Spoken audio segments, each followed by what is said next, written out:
Well, welcome viewers. You'll hear the Australian birds in the background.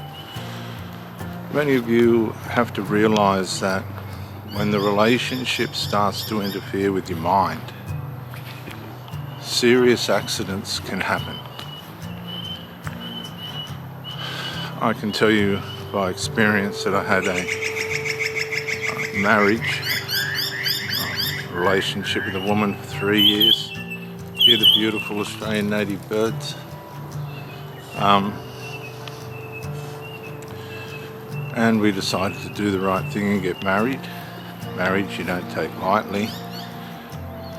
But after we got married, things began to disintegrate. Negligences began to pop up.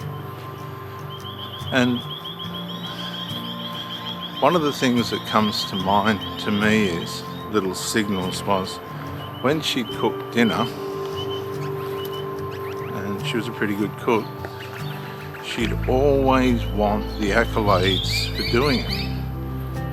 So I got to the point where I was saying, and I meant it, that it's world-class cuisine, fit for a king. There wasn't much of more of a higher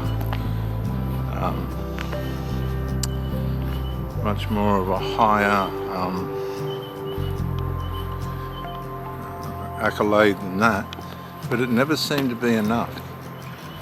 And after a while I began to wonder what was going on here, like why, because I don't like to praise people too much and build their ego too highly, because the higher the ego, the bigger the fall. But it just seemed to be a constant lack of self-confidence and inferiority complex relative to what she was doing. And this is going to come back to bite somebody, if not the person that's doing it. Possibly and probably, as from my experience, the person that's on the end of it, because inferiority complex and these other characteristic flaws always come back to bite the person that they're aimed at. The indirect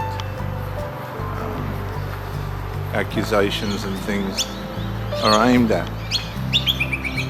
And what I noticed was, sure enough, this woman would position herself in places amongst friends and things where she was the victim, martyr, hero.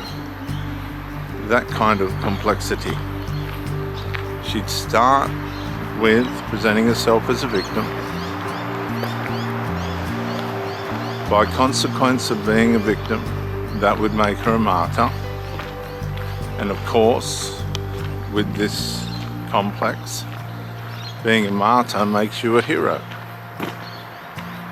And somebody always has to pay. Now, we're coming onto the traffic, viewers. I do apologise, but I've got limited time and I have to get these recordings done. So, as a hero, if you're not providing medals and war medallions and things for their for their efforts, you become a criminal, because you're not buying into the ego trading. I'm a victim, I need to be rewarded. You will trade with me and reward me through admonition and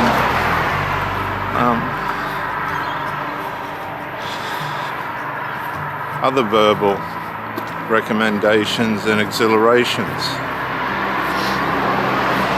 If you just observe and you don't reward or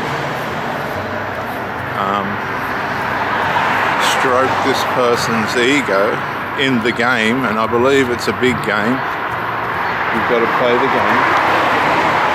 If you don't play the game of this person who you're with, who's now overtly showing themselves off to be underdeveloped, undercooked, the mask has fallen off, you're no longer a shiny new toy, you're no longer everything that they've always wanted, etc.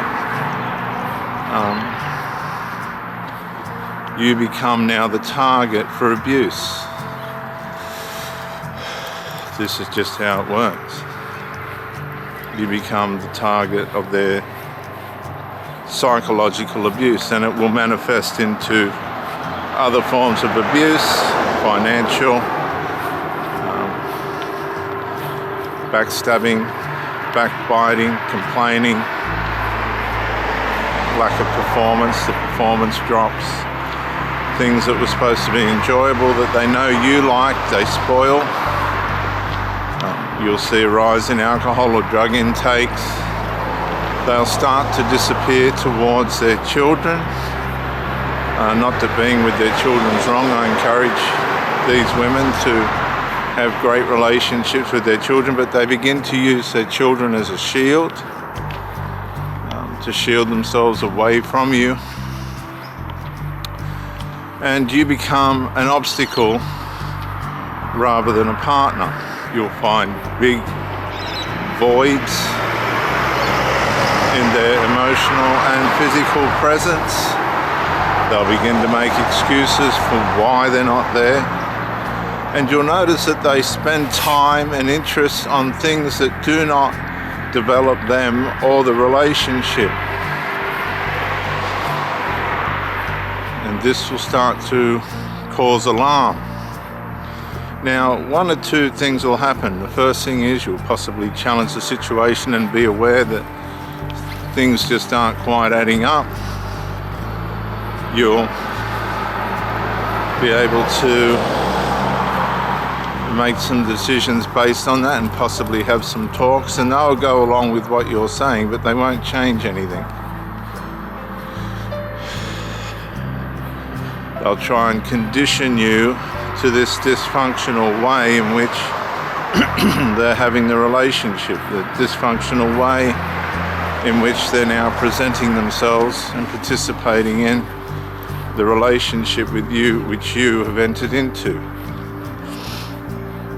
Now you've got to ask yourself, if, and I'm coming back to what I said at the start, these things can cause mental and physical injury. I know, because I was a kiter. I was in a private competition to see, against a bloke, to see who could reach 10 meters high in a jump. On this particular day, the wife at the time, the woman at the time, had gone a bit strange. That's the only way I could describe it. Completely strange. Not the person that I knew. We'd arranged to go for a walk, which she didn't turn up for, and this troubled me. By the time I got home and found out the reason why she didn't turn up, she decided to go and buy a dress instead.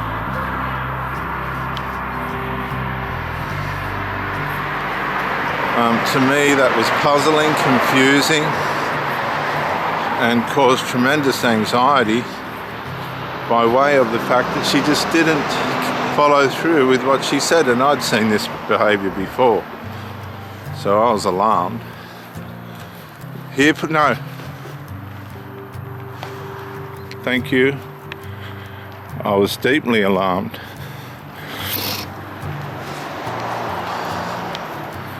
So, after I reunited with her, I found my way back to the street where we lived, and she was pulling out of the street.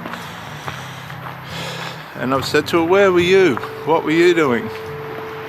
And she goes, "Well, I went and bought a dress." I've gone, "But we were supposed..." "Here, please, no, here. We were supposed to go for a walk. You just ran out on the road. We were supposed to go for a walk." She totally ignored that. And Hank, Hank,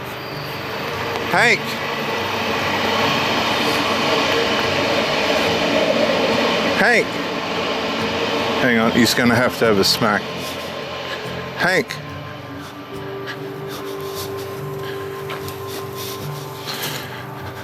sit.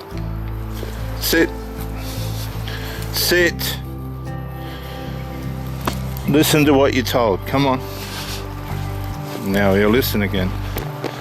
So to cut a long story short, I figured, God, what's happened here? I couldn't work out what had happened for the life of me. But this was the beginning of the narcissism. This was the covert narcissistic ills that she had within were now starting to bring neglect towards the relationship. So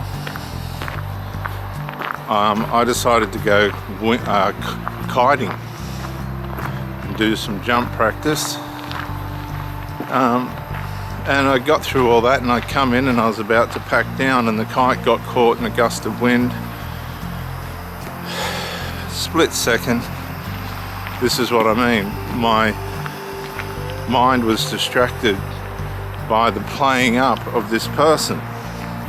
I went 5 meters in the air, 25 meters across, was driven into the ground, snapped my left wrist. I've now got a steel plate in it. Shattered my left ankle.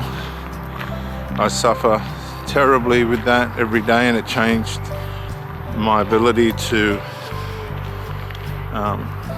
overall ability to lay bricks, which is a very hard job. I find it difficult to wheel heavy barrows and everything now. I suffer with severe pain all the time, and this is by way of the actions of a negligent person, someone that I was trusting, was just trying to have a normal relationship with, and they'd started to go pathological. You can't change that.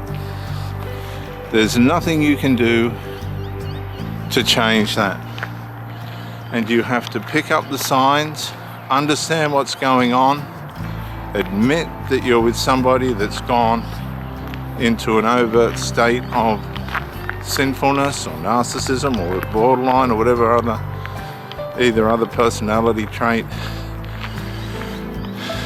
they're demonstrating. If it's degenerative, it's usually on the narcissistic side,